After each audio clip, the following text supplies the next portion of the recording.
Good evening, everybody. Welcome along to the fourth live show on this channel. I'm just going to take that out because I can hear myself talking back and it sounds really weird. Thank you so much for joining me.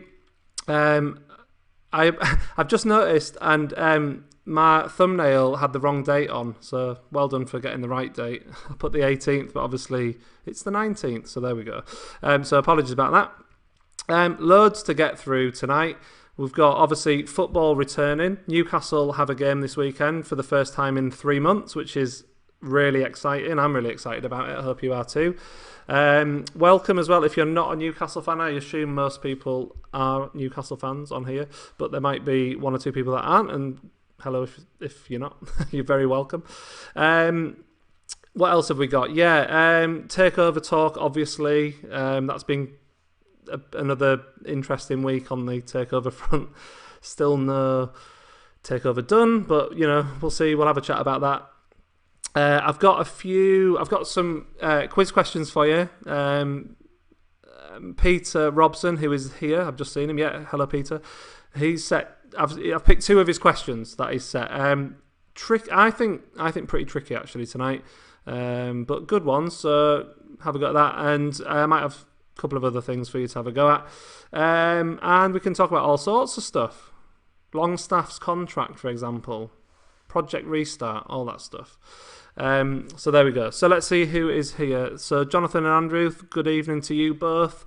Always good to have you along. Ryan Hemmings, good evening. Gordon Smith's here. That's my dad. Hi, Dad. I haven't spoken to him all week, but it's nice that he's joining me tonight. Good evening, Paul, and obviously Peter I've mentioned. Good evening, Jamie. I'll come back to that in a minute, Andrew. And Colin, good evening. Mark, John as well. Good, excellent. Andrew's just posted a message there. It says, how didn't VAR step in on Wednesday? The ball was over the line by about a yard. Yeah, this was in the Villa Sheffield United game, wasn't it? And just horrendous. Like, you have all this technology and then the Hawkeye on the line fails, which is just a nightmare, and actually cost points, surely. Villa got a point when they probably shouldn't have done. So not good. Not a good look for the Premier League. Why didn't VAR step in? I'm guessing VAR didn't step in because they haven't accounted for the fact that Hawkeye might fail. I'm guessing that's why. And if Hawkeye fails, then it's not one of the things that they can go to VAR for. I'm guessing. I don't know. But it seems absolutely daft that that is the case. So the whole technology thing is just... it's just not quite working. I mean, Hawkeye's obviously been pretty reliable. It's never... I actually think that's a brilliant piece of technology. They use it in tennis, of course, and it's reliable as anything. But what are the chances that it actually, when it wasn't working, a close goal wasn't given? I mean, it's kind of sod's law in a way, but never mind. What do you think about that? Does anyone have a different opinion on why VAR didn't step in at that point? I'm not sure. Who knows? Yeah, okay, just a normal week. So there we go. Right, I'm gonna set one of the questions now because I think it's a pretty good question, this, and it might get you thinking. So if you like quiz questions, have a think about this one. So this is set by Peter, and there he is. Go and follow him on Twitter. He should have more followers than he does. Go and follow Peter. He's great. And this is one of the questions he set, okay? So how many World Cup winners can you name who have either played or managed Newcastle United? How many World Cup winners can you name who have either played or managed Newcastle United? I got one. There are more than one. But I only got one of them, which is pretty pathetic, really. So there we go. And let's see what else we've got in the comments. Yeah, Colin says Spurs are winning 1-0 against Man United. I'm assuming that's still the score. I'll just quickly check on my phone. Yeah, still 1-0. Obviously, Southampton comfortably beat Norwich 3-0 earlier. So that was obviously a good result for Southampton. Wasn't necessarily a brilliant result for us. hopefully in the long run it won't really matter. This is the updated table after that game. So we have slipped to 14th as a result of Southampton winning, which is a shame. But we're still, we've still got that 8-point cushion above Bournemouth, Watford and West Ham. So, and obviously Villa are now a point closer to us than they were before Wednesday. So, I don't know, what do people make about that? Are you worried about Southampton winning, or does it not really a factor? Was Southampton not really in the relegation scrap anyway? I don't think they were, personally. I think it was from Brighton downwards, although I do think that we are in danger of getting sucked in if we don't pick up points within the next few games. But I don't know what you think about that. So let's go back to the comments. Peter Robson, hopefully VAR misses all our illegal games. And Peter didn't want VAR or goal line technology in football. It needs the controversy. Well, it's getting the controversy with it, kind of more in a way. But I actually think goal line technology is perfect. I don't mind that. Hawkeye, it's brilliant if it works. Obviously, in the one game, it hasn't worked in one game, which is a shame. But I think Hawkeye is good because it's kind of like indisputable. It's black or white. It's either a goal or it's not. VAR, though, is a mess. I'm sure we can all agree on that. I don't know. I just think it's not good. So there we go. People asking about the takeover already. What's the latest with the takeover? Well, is the takeover still on? Yeah, I think it's still on, isn't it? I just think it's like Groundhog Day, isn't it? Every day. I mean, obviously this week we had a bit of change with the World Trade Organization report that came out. That was pretty interesting. Not as bad, I don't think, as a Newcastle fan. Not as damning as we thought it was going to be. Not as worrying as we thought it was going to be. Not a brilliant look for Saudi Arabia in general, but in terms of the takeover, I don't think that there's anything in there that could make the Premier League possibly rule out accepting it. But then you just honestly don't know what the Premier League are going to do, and that is the worry. That's the concern, isn't it? Obviously, we've had Dominic Raab, the Foreign Secretary. He came out quite publicly and basically said, thank you, Saudi Arabia, for sending loads of PPE equipment across, and great relations between the country in that respect. The government have got no interest in intervening in this, and I noticed that there was another letter sent from, I can't remember who it was from now. It's like the International Trade something or other. They sent a letter to the government urging them to block the deal based on the World Trade Organization report. I honestly think this government are not interested. They've got too many vested interests in Saudi Arabia, both probably personally, but also just as a country. We've got lots of stuff going on in Saudi Arabia, weapons deals and all that sort of dodgy stuff that isn't great, but that's the world we live in. The government they're not interested in blocking this. So it really is down to the Premier League, and you surely think now they've got to make some sort of announcement sooner rather than later. Now that this report from the World Trade Organization's out, it's got to happen soon. That's what I think. So I think it's on. I think it's okay. What do you lot think about this second American bid? Waiting in the wings, allegedly? I know I've talked to some of you about it, and I think the consensus among those of you who I have spoken about just all seem to think the same thing. I kind of mentioned it in my video that I put out yesterday. To me, it just seems a very odd time when they released I know it's kind of been in the background for a while, but I just think it was very strange that it came out the morning after the World Trade Organization report. And I know there's kind of conspiracy theories, isn't there, about how it's Qatar sort of involved. I don't know.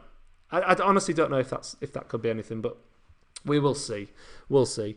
So yeah, let me know what you think about the takeover in the comments, and we'll read some of those out as well. John, I've just noticed John, he says he's still positive about the takeover, maybe more so after the WTO report, but he stopped watching the news as they keep repeating the same stories. Yeah, I kind of have too. And actually, before I put a video out on Sunday, which was about the takeover. It was my first one of the Takeover Saga videos, if you've been watching them. If you haven't, go and watch them. And I had to kind of do a bit of research on the World Trade Organization, because I know I'd heard about them and this report coming, but I hadn't done any research into actually what it was. And when I looked and saw what their powers were, that kind of gave me more confidence, which I kind of mentioned in that video. But then obviously the report then came out 2 days later, and again, just not filled me with confidence, but didn't make me feel any worse about this takeover happening. So John, I'm kind of completely in the same view of. I've got the same view as you, basically. Jason Carter, he says the takeover was a good distraction from the lack of football. Now it's vice versa. The football is a distraction from the whole farce. How true is that? So pleased that football is back, and yeah, it's really sad that the takeover, kind of the excitement of the takeover, has died down a bit, and it's kind of become it has just become tedious, hasn't it? We're all sick of week after week after week, day after day after day, the same thing. No news or anything, just more kind of negative stories in the press. And like I say, I think this is good advice. I've stopped paying attention to the positive stories and the negative stories, because actually I genuinely don't think anyone really knows, apart from the Premier League, what is going on. So there we go. Mr. Obaid, hi, Mr. Smith, hello. Thank you for joining me tonight. Anonymous Geordie wishes the takeover would be announced. Yeah, absolutely. Gary Hopper, rather stick with Ashley than this American. Again, the video I put out yesterday was kind of saying that. Not because this American guy might not be better, but just you've got to be realistic in the fact that there's no such thing as a sure thing. And we all thought Mike Ashley was going to come in and revolutionise the club, get us back to the top, have us competing at the top. And what's happened? He was awful. Look at the other American owners that have come into the Premier League. Apart from the Liverpool owners, every single one of them has been an absolute disaster. Just look at the Mackhams, look at Man United, the richest club in the world, Man United, and so much in debt because the Glazers are just absolutely milking them dry. It's absolutely scandalous, actually. But that is what it is. And there was another American owner who was terrible, and I can't remember who it is off the top of my head. So just let me know what you think. Keith, evening to Keith. Thanks for your accurate and informative information. I try to be accurate. I try to actually just be really kind of level about it, and try not to get on the. I try not to get too hyped up, and I try not to get too low. I like to just. Otherwise, it just sends you mad. Otherwise, you just go insane, don't you? Let's see what else we have. Jonathan, he says that he thinks that it won't be much longer before we get the green light. I certainly think we might have another week or two, but I do think sort of by the end of June we will have an answer, one way or the other. Anonymous Geordie, Richard Keys has hairy hands. Yes, he does. Although I did notice, actually, did anyone else notice this, genuinely? Richard Keys, very hairy man, we all know that. Did anyone notice that when it was... I was seeing clips of him sort of saying that he wished that the takeover wasn't happening to Newcastle, and he was wearing like a bright pink t-shirt. His arms clearly waxed all that hair off. I don't think he's got hairy hands anymore because they're waxed. There's no hair on them. Go back and watch the clips, I'm telling you. Andrew says some journalists are cheerleading for Qatar and don't seem to want the takeover to happen. There's definitely some journalists out there who don't want this to happen. That is a fact. There's no doubt about that. I mean, it's quite funny what's happened to Miguel Delaney this week. He's clearly been banned from discussing Newcastle now, hasn't he? He hasn't tweeted about Newcastle for a couple of days since he got his reprimand for posting that absolutely outrageous tweet, actually, about Hitler and the trains. That was just disgraceful. He's lucky to still have his job. So there we go. Jonathan saying Luke Edwards and Miguel Delaney's the worst. I don't mind Luke Edwards. I don't have a massive problem with him, but I think he does tend to be on the negative side of things rather than kind of the positive side of things. And he argues that that's kind of just him doing his job. But he definitely enjoys the negative, like he does. So yeah, you know. But yeah, I don't hate Luke Edwards in any. Miguel Delaney is an idiot, but Luke Edwards, I don't mind him. I think he's probably all right. He's just probably a bit of a negative person, maybe. I don't know. Jason, the American is another dodgy character. Spurs fan too. Oh, is he? I didn't know he was a Spurs fan. That went well for us last time, didn't it? Ashley, he's a Spurs. Is he a Spurs fan or is he Chelsea? I can never get it right. He claimed to be one, but not the other. I'm sure it was Tottenham spots. Yeah, Jason, Ellis Short, another terrible American owner. Just awful. Absolutely awful.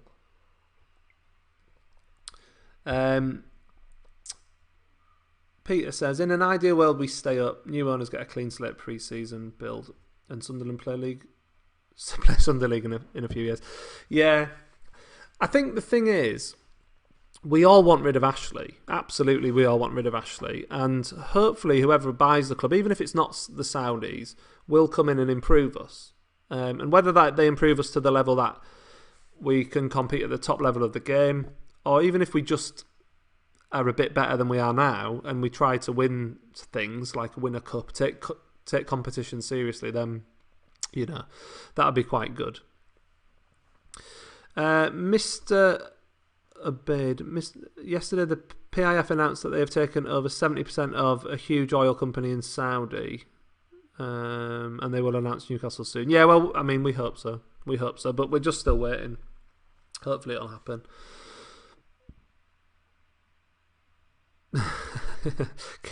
Keith mentioning that we should buy Sunderland's stadium. We'll see. Right, did anyone have a guess at that question, or is it too difficult? Should I put it up again? Have a guess at this. Look, how many World Cup winners can you name who have either played or managed Newcastle?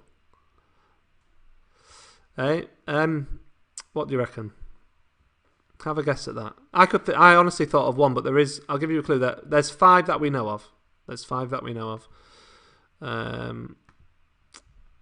So have a guess at that.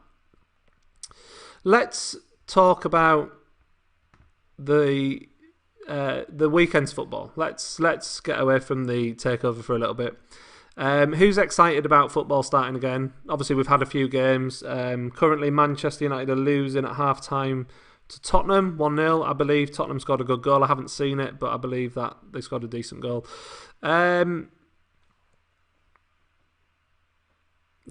Jonathan, that question would be question 15 out of 15 on who wants to be a trillionaire. Well, the thing is, last week it was too easy. Have I gone too hard this week? I don't know. Have a guess. Come on, I think one of them's really obvious, but maybe that's just my age. My dad's got 3 so far. Well done, Dad. Golden. 2 are managers and 3 are players. I got one of the players. Have a guess. Go on. Let's have a look then. So, who thinks that we're going to start with a 4-4-2 formation this week? Is Bruce going to try and stick with it? I'll show you the formation we played the last time we played a game, which was against Southampton, and we won obviously 1-0. And we played this kind of 4-4-2 system. I mean, Almiron, obviously that graphic makes it look like Almiron was playing like left forward. I guess it's more of a 4-4-1-1. But do you think it's going to be similar to that? Obviously, apparently Gale. Now, I read conflicting reports about Gale. One said that he was doubtful and one said that he was out. So I don't know, does anyone have any official kind of confirmation on that? Yes, you can say the answers in the live chat, so do that, and Peter will keep an eye on the answers, and yeah, he'll keep you all right. So yeah, who thinks that we're gonna play this 4-4-2? I think that Bruce will stick. I think the team will be very similar to the one that's on screen at the moment. I think Richie's a doubt. Both the Longstaffs are out. So obviously that doesn't affect that lineup anyway. Dubravka apparently is fit, which is good news. Andy Carroll is fit. Do you think that, obviously if Gale's out, do you think that he'll start with Joe Linton or Carroll? I think he'll start with Joe Linton if Gale's out. But we'll see. I don't know. We'll see. Peter Robson, he thinks that he wouldn't play Rose, but he'd give Joe Linton one game before dropping him. Yeah, I don't know. I'd like to see. I would really like to see what Joe Linton could do in a different formation where it kind of suits his game more. I would really like to see that. Like I've said before, maybe he's not worth £40 million probably, but that's not his fault. But you know, he's probably better than what we've seen as well. I think he's probably a bit better than what we've seen. So that's what I think. So Gordon says Ardiles and Givash. Now Stefan Givash was the one I got. So the one I got was Stefan Givash. So I know that is a correct answer. As is Ardiles actually.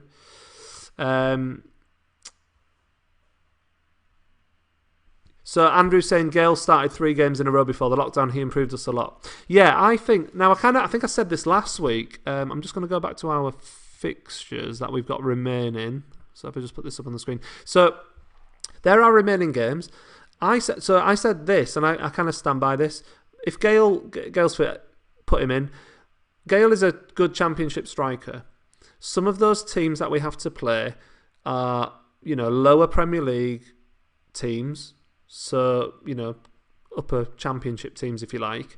So I think they're kind of games that might suit him. I think that they, even the Sheffield United game, I don't know how Sheffield United are going to come out tomorrow, on Sunday. I wonder, obviously they've had an amazing season, but I think it's kind of one of those amazing seasons that some promoted teams get when maybe they do a bit better than actually the reality of who they are as a team. So maybe Sheffield United, the break might not have been good for them. We don't know, obviously, they might not. But then we've got teams like Villa, West Ham, Bournemouth, Watford, Brighton. All those games for me, they're games that you'd think a striker like Gale could do something. That's what I reckon. So we'll see. We'll see.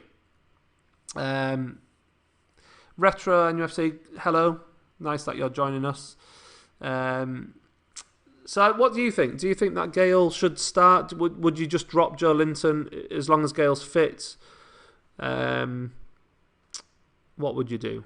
What would you do with that? What have we got in the comments as well? So a couple of people getting Givash and stuff now. Yeah, Peter, without the crowd pressure, maybe that'll help him.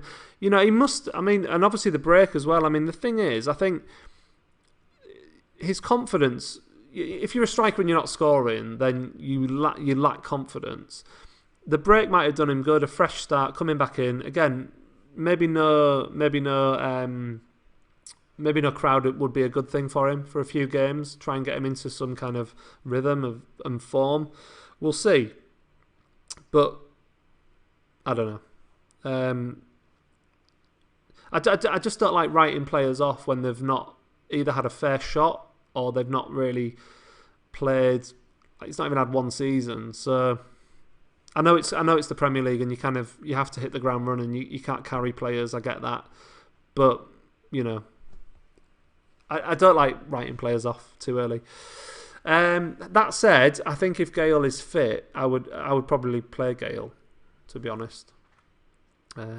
Give him a shot for the last few games because he can't be any worse than what we've done. And like Andrew says, he came in and made a bit of a difference. So maybe he's earned that shot at playing. Mark Parker says he played Joe Linton up front with Gale. I don't think we've seen the best out of Joe Linton play up top on his own. He has looked sharp in the friendly games. Yeah. I think again, I kind of agree with that. That would be interesting. I guess who would you then leave out if you play Joe Linton and Gale? Who would you leave out? Obviously, you would keep I can't even say his name. Saint-Maximin. You'd keep him in. You'd keep Almiron in, and then. Let's just go back to the last team. So you've got Hayden, Shelvey, Rich. Obviously, Rich is doubtful, so maybe that would solve that problem if Gale's fit and Rich isn't. Who knows? People still guessing that question. Another. I'll give you the answer in a minute. I'll put you out of your misery. and then I'll give you a slightly easier one to have a go at. Maybe that was too hard tonight. I thought it was a good one because I couldn't get it, so it was tough. Jason says the football's been very lacklustre. The players seem to be just going through the motions. Hopefully it improves. The thing is, yeah, it's Bruce, isn't it? Really, I know that people say Benitez played boring football as well. I've heard that argument, but it's different. It's different in my view because under Rafa, we knew what the plan was. We knew that Rafa played a certain way with the players he had to get results, and he did it. Bruce, in my opinion, there's not that kind of like, what direction are we heading in here with Bruce? It's just kind of, yeah, we've got another game and we'll try and win it, but not play very well. And it's the lack of chances that we're creating. It's not great. It's not great. And Bruce came out today, or in his interview, saying that he'd been upset or whatever by the way he'd been treated in terms of his job in the takeover. But what does he expect, really? I mean, he's lucky to be managing in the Premier League. It's as simple as that. He's not a Premier League standard manager. And in my view, I think we're lucky to have the points we have. I'm glad we've got the points we have, but I do think that we're fortunate to have as many points as we do. Anonymous Geordie, Bruce plays part of the bus football, so Joe Linton is isolated. Yeah, exactly. And so this is what I'm saying about not writing a player off when he's not had a fair shot. He's playing a role that he didn't play at his previous club. He never played as an out-and-out striker on his own. And then he's coming to the Premier League, which is a tougher league, and barely getting any chances. I mean, of course. I mean, yes, I know he's missed chances too, but you can't blame him for everything. But I just think some people are too quick to write him off. And Andrew NUFC, under Rafa, we were a lot better in possession. This season, we give the ball away too easy. That's it. Rafa had them absolutely drilled to within an inch of their life, didn't he? And Peter saying, Bruce is clear. Bruce has zero tactical knowledge, and anyway, he's just kind of. He is who he is, isn't he? He's a championship manager at best. Right, let's give you the answer to this question because I can see people still guessing. So let's go through the answers. So there we go. How many World Cup winners can you name who have either played or managed Newcastle United? So Ozzy Ardiles, Jack Charlton, George Eastham, who apparently was part of the squad, I believe. Peter will keep me right on this one. He was a 1966 non-playing squad member, but still got a medal. Then there was Tovan and Guy. So Tovan, again, another non-playing member of the France World Cup winning squad, but he still got a winner's medal. And there was Stefan Guivarch in 1998 as well. And that was, like I said, that was the only one I got. So there you go. Do you want something a little bit easier to have a go at? Have a go at this then. Guess this player. Guess this player. Who's that? Go on. First one in the comment will get a well done from me. Who's that? Who's that? Yeah, Jack Charlton, of course, managed us. He didn't play. He didn't play for us, did he? I don't think. Jonathan says, people who say negative football, etc., look at Atletico Madrid. They set up to defend and counter with investment in good players. Rafa would have had us competing for a top 7 place. I totally agree with that. Defensive football is often kind of criticised, isn't it? Because it's kind of not exciting. People tend to want to see attacking football, but actually, it's a perfectly legitimate style of play. If you set up to be defensive and you can be successful with it, go for it. Look at Mourinho and all the success he had at Porto and then Chelsea. He did it by playing defensive football. Now, clearly, he had very good attacking players as well, so that he could set them up so that when they were on the counter, they would score goals because they had the players to do that. But essentially, he won the Champions League with Porto, but they were awful to watch, and it spawned like a period of time where we had like Greece, who won the Euros by playing absolutely dreadful defensive football, and for a bit it was kind of the way to play, and then over the last sort of 10 years or so we've kind of seen more attacking styles come back with kind of this all these fluid formations that have come into the game, and it's kind of led to more attacking football. Loads of people saying Bellamy, so there you go. I feel better that you did that. So there you go. That was Craig Bellamy. That was Bellamy, that one. Anonymous Geordie saying, I think our defence is crap since Rafa left. I don't agree with that fully, if I'm honest, because if it wasn't for our defence, who I think actually, thankfully, are still actually not bad. If you look at the bottom half of the table, I think there's only one or two teams who've conceded fewer goals than us. I'm going to see if I can get the table up.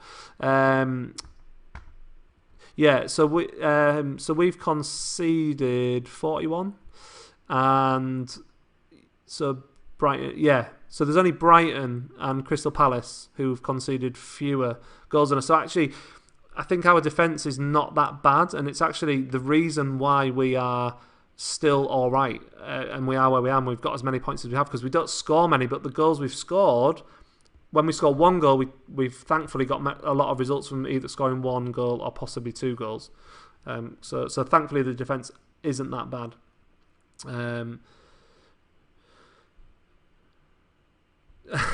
Gordon says, tried to forget he managed us and succeeded.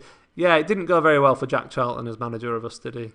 He was an absolute nightmare. Did we get relegated under him, or did he leave before we got relegated? I don't actually know that. Mr. Abaid, here's the positive side. Every player will do his best in the next matches to prove himself as a hope to stay in the club if the takeover is completed. You'd hope so. You'd hope just to be raring to go anyway, just because the fact that they haven't played for 3 months, so they'll be itching to kind of get out there and win and play. But maybe some of them will be playing for their futures. It'll be really interesting to see. Anonymous Shah has been bruised. Well, I don't know about that. I don't know. He's still a great player in my opinion. And actually, there's a few players that in that squad that you would want to keep, even if there was a takeover. In my view, you've got a spine of a team there that you could build around. You've got Dubravka, Cher. Who else have we got? We've kind of got.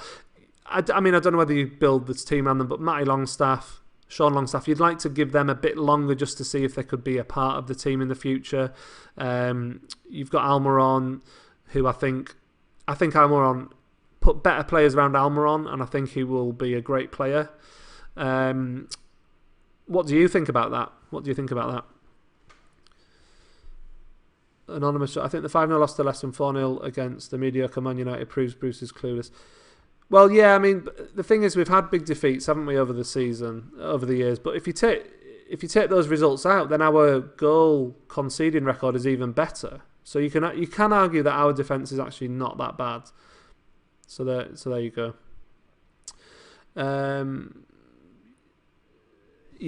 So Gordon, we've been decent defensively and agree it's the reason we are where we are. Yeah, we want to be thankful for our defence being fairly solid. It's kind of, otherwise we would be in the relegation zone. Gary Hannett, I don't know if I've said hi to you, Gary, hello. The only downside with the NUFC is the strikers were 100% lack of, where we can't rely on one player where Newcastle will get their one. I think what you're saying is, like, we can't rely on a single player to score us a goal. Like, we don't have that player in our squad who can just magic something and make something happen and get a goal. And I agree with that. I mean, if you look, really, we got rid of Perez and Rondon last season, who were our two top scorers, and we replaced them, with Joe Linton. And why? I mean, it's just the fact we didn't bring Rondon back was just ridiculous. Because imagine in this team, if we had Rondon, I think we'd probably be even higher up the league. I think we'd have more points. It was such a shame that we didn't buy him. It really was. Spurs are still winning 1-0. Yeah, I'm not actually watching that match, but I've got it. I've just got the scoreline up there. It would be interesting to see how Man United finish this season, and then what happens with Solskjaer after that. I'm still amazed that they've signed him to a long-term contract. So Gordon Smith, he's going on about Jack Charlton here. So he left in 1985 because he was getting flack for the awful football he was playing and pushing out Waddle Beardsley. And apparently, like Dalglish, took a really exciting team and made it boring in one season, which is quite an achievement. But Kenny Dalglish did it for Newcastle as well after Keegan, didn't he? Okay. Right, let's have a little quick go at the second question. Let's see if you can get this one. So, Alan Shearer once scored 5 goals in a single game against Sheffield Wednesday. It was Bobby Robson's first home match in charge in 1999. We obviously won 8-0. But in the Premier League era, this is a record he shares with 3 other players. Who are they? Who are they? That is a good question. 3 other players have scored 5 goals in a single Premier League game. Who are they? So I'll leave that one with you for a bit. Andrew said, I really like Gale, but it's just his injuries which let him down. He had a spell of 15 games in a row under Rafa and played well, proper striker. Yeah, you know. Oh yeah, we bought Carroll as well. That's just remembered. We replaced Rondon and Perez with Carroll and Joe Linton. Anyway, yeah. So going back to Gale, maybe give him a run of games and keep him injury free. Then maybe you can do some stuff. So Andrew says Aguero. Mark Parker says Andy Covey, Ipswich. That is one of them. Andy Cole is one of them against Ipswich when they won 9-0. By the way, I predicted at the start of this season that a team this season would score 10 goals in one game. And did Liverpool win a game 9-1 or 9-0 or something? They got really close to it happening. And I thought I was going to get it right. But it hasn't happened yet. I'll be happy if it happens. As long as it's not against Newcastle. Not with our solid defence, it won't happen. No chance. Mr. Obey, I'm a new Newcastle fan. I want to know enough about this club history, best players championship. Go and check out my videos. I've done a couple of videos recently. One about Kevin Keegan, one about Bobby Robson, who were 2 of Newcastle's best ever managers. Keegan was also one of Newcastle's best ever players. So go and look at those videos. That's probably a good place to start. I've also done videos about my favourite ever Newcastle games, favourite home games and away games that I've been to. So go and check those videos out.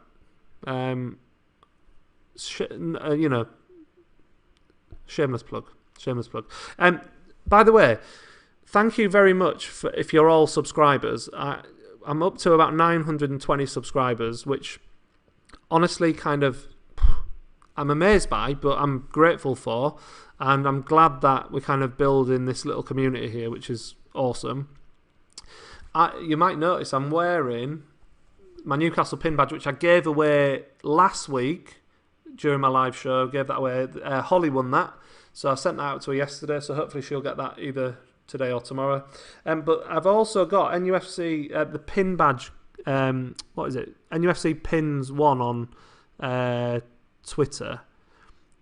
That's a Dubravka badge. I can't show you any closer because it's on my shirt. But I bought 2, so I've got another one to give away, and it's awesome.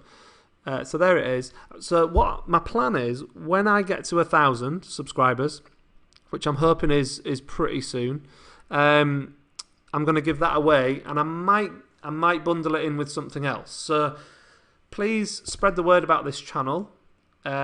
If there's people that you know that you think would like the content on this channel, please go and tell them about it. Spread the word.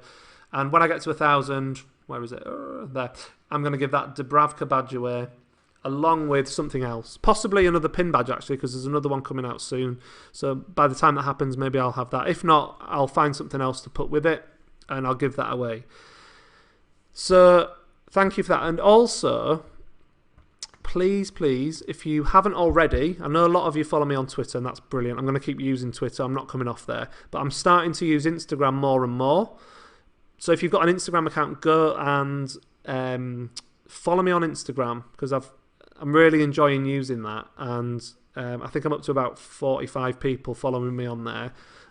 Happy to follow back, of course, and yeah, I'm posting things on the story on there quite a bit. So go and follow me on Instagram because it's really good. I've also got a group on Facebook which I'm trying to build up as well, where you can go and chat about football, and there's a few people on there. But yeah, if I can direct you to Instagram in the first instance, that would be lovely. So yeah, get on that. And 922. Thanks, Peter. Yeah, and counting. So it's cool. It's really awesome. I'm really pleased. And it does, honestly, like, I kind of can't believe what's happened over the last 2 or 3 months, but I am very grateful to you all, so thank you. Gary Hannett, back in 1994, who was in goal and who was the shirt number 8, 9, 10? In 1994, well, Andy Cole would be number 9, Beardsley would be 8, 10 would be Lee Clark, I would think. I would guess. Am I right, Gary? So there you go. Peter, how are people getting on with the question? Have we got all the right answers yet? Have we got the right answers to this? So Shearer scored 5 goals in one game against Sheffield Wednesday. In the Premier League era, this is a record he shares with 3 others. Who are they?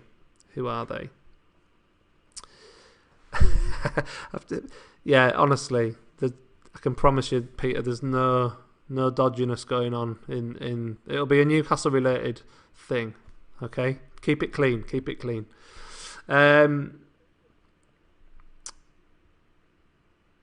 Ewan, do you think the Newcastle United takeover will happen? We have talked about this earlier in the stream, but essentially, yes, I do. I do think it will happen. When it will happen, I don't know.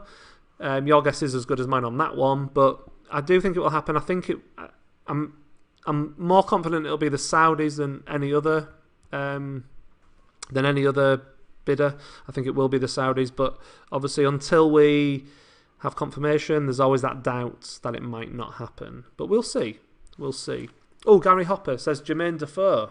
That is a good shout. That is one of the answers. Trev, thank you. Appreciate that comment. Can't take much more of this roller coaster of a takeover. Yeah, I think we're all kind of at that point. We just want an answer one way or another, just so that we know where we stand. So we just want to know, is it happening or is it not? And if you're going to reject it, fine, we can move on. It'll be absolutely crushing, but at least we can move on if that happens. At least we can move on. Number 10 was Rule Fox. Okay. Yeah. In 1994. And goal was Pav. Great. Pav. Love Pav. Rest in peace. Brian Lou, if the takeover happens, who should be our first signing? I honestly don't know. I mean, we've been linked with so many players. Who knows what's real? Who knows who we could possibly attract? There's just so many variables.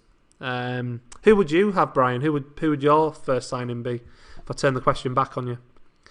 Anonymous says a new manager should be our first signing, and I'm pretty sure that it would be. I do think Bruce would be out. I do think he would be out. You got all of them. Brilliant. So the answers were, well done. Who said Berbatov then? Who got Berbatov? I didn't see that one go on. So yeah, there we go. So Andy Cole, Berbatov and Defoe. Someone put Aguero. Did Aguero score 5 in a game? Maybe check that. He scores a lot of goals, doesn't he? So there we go. Got them all. De Bruyne. Oh man, imagine getting De Bruyne. That'd be awesome. No chance of that happening. But yeah, that'd be really awesome, wouldn't it? There we go. So, what do you reckon at the weekend then? Score predictions, everyone. Newcastle versus Sheffield United. What do you reckon? What's the score going to be? I think that the game is going to be low scoring because it's Newcastle. Sheffield United also don't necessarily score loads of goals. I think that, obviously, we're at home. Who knows whether home advantage is a thing when there's no crowd? Because, I mean, the German League's had some funny results, so it's going to be really interesting to see if the Premier League kind of follows suit and that there's lots of away wins that you wouldn't necessarily expect. Not that Sheffield United winning at us would be a massive shock this season. So I think it'll be tight. I would be happy with a point, if I'm honest. I would take a draw. But I do think we might nick it. And I think and if we do nick it, it'll be 1 goal. I think it'll be 1-0. So lots of people saying the same sort of thing. So NUFC Joe thinks we'll win 2-1. Paul thinks we'll win 1-0 like me. Andrew reckons we'll draw 1-1. Brian Luke says 2-1 as well. Jabba Dabba Doo. NUFC 4, Sheffield United 2. I want some of what you're drinking, mate. 4-2. I mean, if that happens, I will hands up. You know, that would be brilliant. But 4-2 would be amazing. It'd be great if we won 4-2. It would be incredible. A Joe Linton hat-trick as well. That would be amazing. Imagine what people would say if that happens. Mark says 1-1. Robert Lee says 2. I'm guessing that's 2-0 maybe? Do you mean 2-0? Sky Sports just announced Richie and Gale are injury doubts. Yeah, okay, yeah. So I'd read that Gale was out in one report. I think BBC said he was out and Sky said he was a doubt, or the other way around. So it sounds like he's doubtful. So he probably won't play. Gordon Smith says, dull game with 1 goal either way. That's probably the most accurate prediction there'll be. It will be a boring game, so prepare yourself for that. Bruce Ball and all that. Oh, yeah, 2-0, Robert Lee said. Jabba Dabba Doo drinking brown ale. Good on you. I've just got a big mug of water with the BFG on. Peter Robson thinks 0-0. Yeah, I wouldn't be surprised if it ended 0-0. Genuinely wouldn't surprise me. The defence will save us a point. I think if we score the first goal, we will get a result. We might draw, we might win. But like I say, I hope we can just nick it 1-0. That's what I hope. So there we go. Before I go, I'm going to go in a few minutes. I've got a couple more guess the players for you. So I tried to make these difficult, but every time I downloaded the pictures, they always seem to look easier than when I had them in the editor. So just give these a quick go. So which former Newcastle player is this? Who's that? Hi, Kian. Nice of you to join us.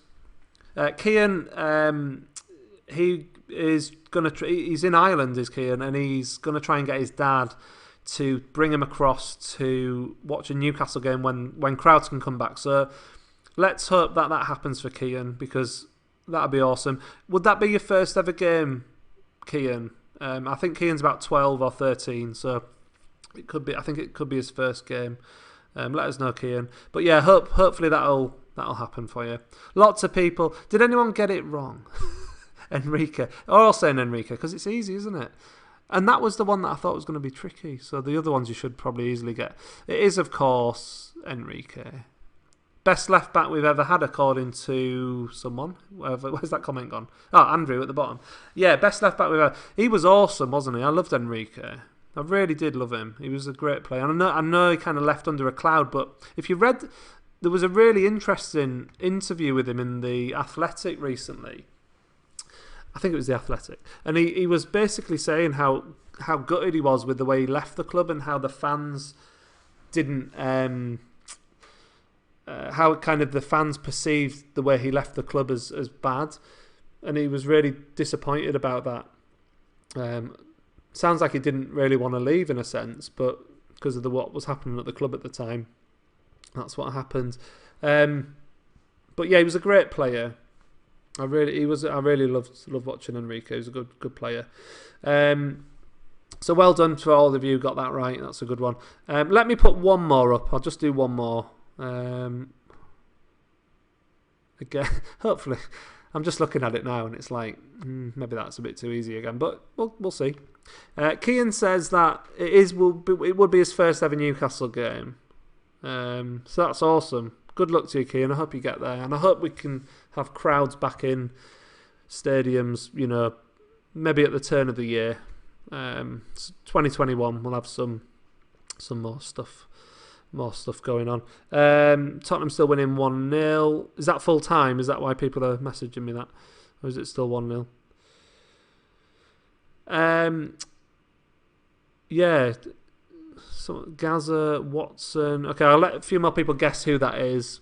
Just while that's on the screen and before I go in the next couple of minutes, just out of interest, obviously at the moment a lot of my content on the channel is surrounding Newcastle news, and it's to camera and all that sort of thing. But what kind of content would you guys watch? What would you like to see on the channel? Let me know, because I've got some ideas, but I would obviously really like to know what you want to see, because I'd like to make content that you lot want to see, as well as what I want to make. So please let me know. So let's see. So Jabba Dabba says Gaza. It's not Gaza. Mark Parker says Watson, Batty, Steve Howie. Oh, that one's good then. That's confused a few people. Yay. I got one that confused people. One person has got it right. Is it just one person that's got it right? Let me see. Jason Carter says Watson. Jabba Dabba says Lee Clark. But Mark Parker and Jason Carter both said Steve Watson. And it is. Versatile Geordie, Steve Watson. Can anyone remember Steve Watson's amazing goal at Anfield when we played in the League Cup and he chipped the goalkeeper? Was it David James? I think it was. That was awesome, wasn't it? That was the last time we won at Anfield, you know. I was chatting to my dad about that the other day. The last time we won a game at Anfield was in about I think it was 1994 or 1995. It must have been 95 actually, because I think it was the same season we lost 4-3 at Anfield. I'm sure my dad will be along in a minute to just correct me if I'm wrong. It was certainly 94 or 95. I think it was 95. Yeah, and that was the last time we won a game at Anfield. Steve Watson was the goal scorer. So that's a bit of trivia for you. Kean says, make a video on opinion, the best Premier striker, Shearer. Yeah, so obviously I've made 2 videos about Keegan and Robson, so legends of Newcastle. My 3rd video in that series is going to be about Alan Shearer, so that'll be quite cool. And we said previews and reviews. Okay, that's, stuff we can do. Like I said, I've got some ideas that I really want to do, and when I can get out and about, that's obviously going to help provide different types of content. The Ginger Ninja Watson, yeah, he was a good player, versatile, could play at right back and in the centre of defence if needed, but mainly a right back. But he's decent and a local lad. And it was really interesting because I was reading kind of obviously Man United had that team that dominated in the 90s who had lots of homegrown players, but Keegan had that team who, when you think about it, we had quite a few homegrown players too. We had like Watson, Lee Clark, and then all the other players whose names have gone out of my head. But we had a few like local lads as well who kind of came into the team and were there for a few years. We need to get that back. We need those local lads. And I just wonder I don't know if Matty Longstaff and Sean Longstaff are going to be good enough. They're certainly good enough if this takeover doesn't happen, I would argue that, you know. But, you know, you want to have that academy. You want those local players to come through. So hopefully they will. Jason, a video on the entertainers would be good. Interesting. I've not thought of that. That might be a good idea, yeah. Favourite free kicker? Yours is Laurent Robert. He was amazing. But then we had Robert and Solano at the same time, and Shearer. All 3 of those could take an amazing free kick. How do you even pick?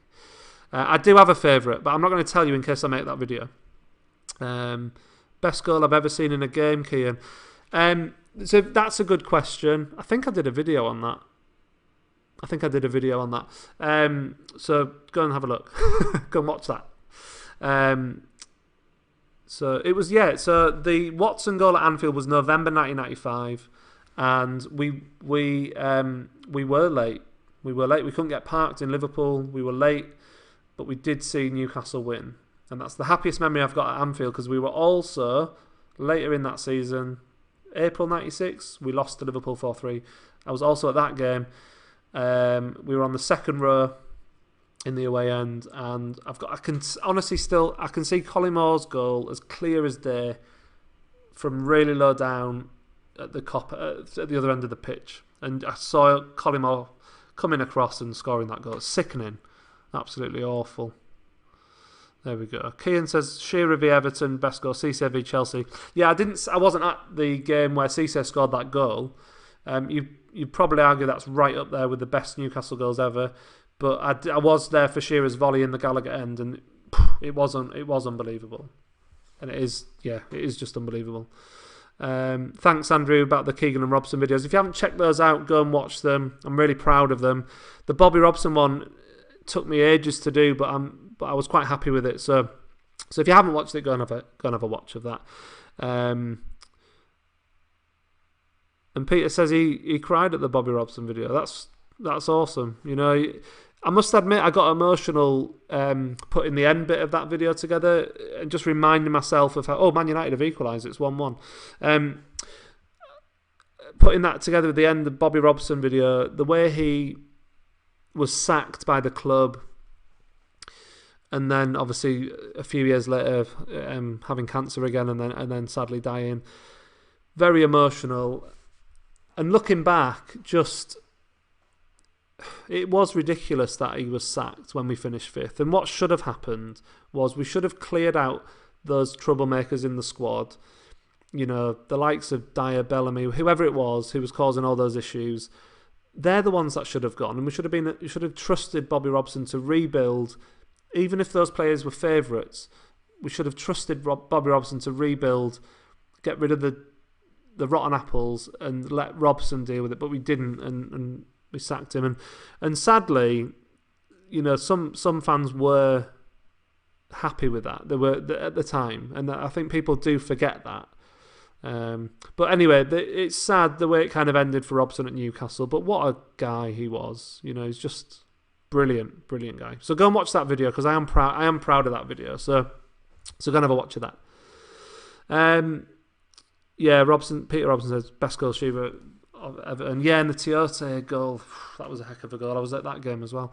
Very good. Right, I'm going to sign off. Thank you very much for watching. I do absolutely appreciate everyone tuning in, subscribing. Like I said, please go and spread the word about the channel. I'm going to try and get to 1,000 subscribers.